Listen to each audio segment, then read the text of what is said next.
My Murphy does a pretty good job of trimming his front nails using this doggy scratching board.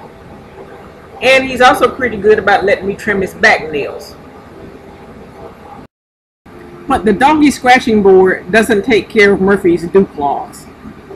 And Murphy is a little cautious about letting me touch his front feet.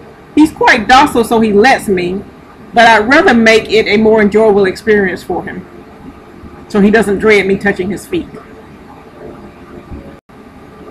I'm starting this session at his back feet because he normally doesn't mind those being touched. Feel better about something. We want to start at a place where they aren't worried or scared or in pain. And then we add in criteria in teeny tiny chunks, trying to keep the dog below threshold. And we counter condition by providing something tasty or something fun.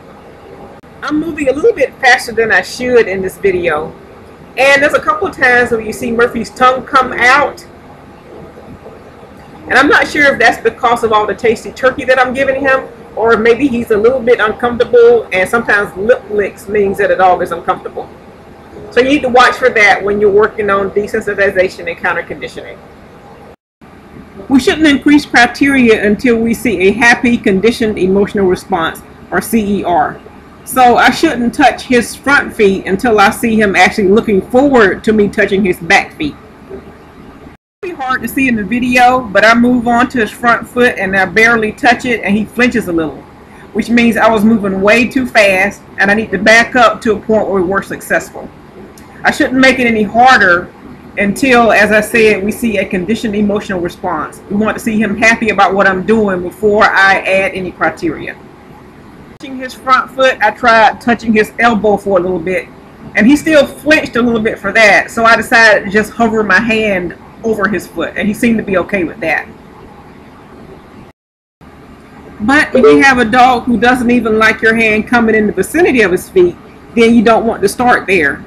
You might have to start with just lifting your hand, treating your dog, then moving your hand forward 10 feet away, treating your dog, and work your way up in teeny tiny increments. This video is just a guide or information. Pet parents should work with a skilled, qualified professional when working on DS/CC. Make sure that your professional does not flood your dog, thereby making things much worse. While you're interviewing professionals, some reference materials. Kathy Sedale's DVD, Does Pavlov Ring a Bell? Has some good information. Jean Donaldson's book, Mine, has some good handling exercises. And the YouTube Kiko Pup channel has some handling exercises in the Handling Shyness video. But once again, these are references to give you an idea of how a professional should be helping you. Another real subtle example of a conditioned emotional response. You see a little bit of a happy anticipation when I take a pause. He looks like he wants me to continue. So I'm going to end on a positive note. I'm not even going to touch his front feet today. And we'll try to get a little bit more done in the next session. For more training tips, see our YouTube channel, Pet Education. See our webpage, stubbypuddin.com, or check us out on Facebook, Stubby Puddin. Thank you.